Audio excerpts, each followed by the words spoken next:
दिल्ली में मजदूरों का न्यूनतम वेतन है 16,000 से 18,000 रुपये और हरियाणा में न्यूनतम वेतन है 8 से 10,000 रुपये। इतना फर्क है। एनसीआर का एक मामला है, लेकिन उसके बावजूद भी बीजेपी की सरकार वो न्यूनतम वेतन पे एक बात नहीं कर रही है। और दूसरी बात जो हमारे साथी ने जगपाल ने भी आपके बीच में कही, जगपाल ने भी, ये मनरेगा के कुछ साथी आए हुए हैं, लोगों में इतना भारी संकट है, इतना भारी संकट है रोजगार का। खुद सरकार ने अपने बजट में माना, पिछले साल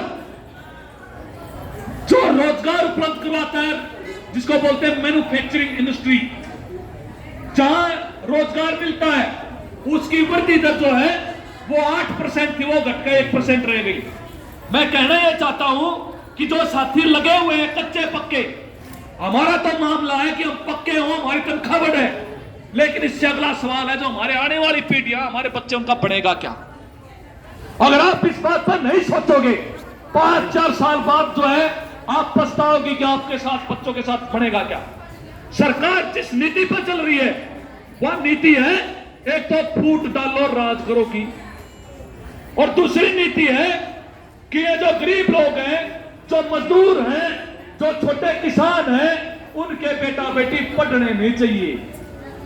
या सरकार इसकी सोच वो क्या करे, इनको ना संविधान से कुछ लेना, ये कह रहे हैं कि संविधान की कोई जरूरत नहीं है, या वो पार्टी है जो राज में बैठी है बीजेपी। आजादी का जब आंदोलन लड़ा जा रहा था, ये हम सबको समझने की जरूरत है। जब आजादी का आंदोलन लड़ा जा रहा था, उस मौके पर ये जो बीजेपी है, इसका मात्र संगठन बोलते हैं आरएसएस। वो आरएसएस जो है वो अंग्रेजों के साथ दे रही थी। और जब संविधान लिखा जा रहा था, जिसके अध्यक्ष बाबा साहब भीमराव अंबेडकर थे, इन्होंने कहा कि हमारे देश को कोई संविधान की जरूरत नहीं है, हमारे यहां तो पहले से ही संविधान मौजूद है। और वो संविधान क्या है? वो संविधान है मनुस्मृति। और मनुस्मृति में क्या लिखा है? ढोर गवार शूद्र और नारी ये सब ताड़न के अधिकारी। इसका अर्थ क्या हुआ कि ढोल और महिलाएं और जो दलित है, ये सब जो है 4 उठते का 12, 4 बैठते का मारा, ये तब ये ठीक रहेंगे। ये वो समझ की सरकार है, ये वो समझ की सरकार है जिनका विचार ये है कि दलितों को, गरीबों को, पिछड़ों को, उनको पढ़ने का अधिकार नहीं होना चाहिए। इसलिए आप देखोगे सब सरकारी स्कूल वो खत्म कर दो, और उनके अंदर पढ़ाई के कहेंगे। आपने अगर अखबार में पढ़ा हो, आपकी बार 6ठी से 8वीं क्लास में ये कह रहे हैं कि कौशल विकास वो करवाएंगे हम। कौशल किस चीज का? 1 महीने में बचता तो बच्चा जो है 12 दिन लेके जाएगा, बाकी दिन क्या करेगा?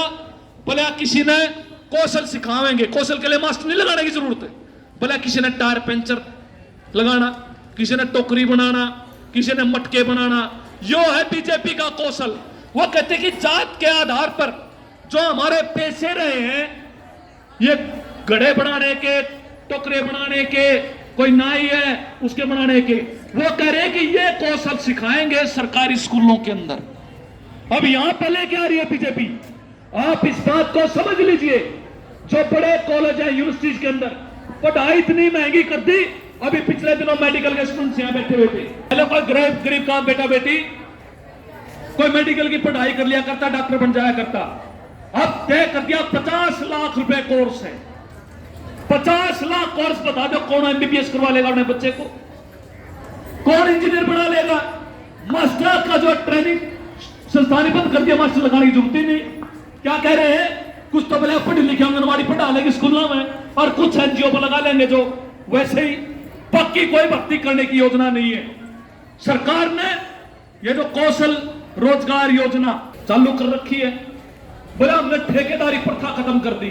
थारे भी परिवार में तो कोई होगा, जानकार होगा कौशल विकास निगम में। वो कौशल विकास निगम क्या है? इसका मतलब समझे? तुम तो ये मांग कर सकते हो आशा वर्कर कि हमारी तनख्वाह बढ़ानी चाहिए, हम पक्के होने चाहिए, लेकिन कौशल विकास निगम जो सरकार लेके आई है उसमें 11 महीने का रोजगार है। ना पक्के होने की मांग कर सकते ना रेगुलर होने की मांग कर सकते, ना ही कोर्ट में जा सकते, ना किसी का ये साहित्य लागू हो सकता। ये सारा काम जो किया जा रहा है हमारे सामने किया जा रहा है। अब ये हमारे गांव के चौकीदार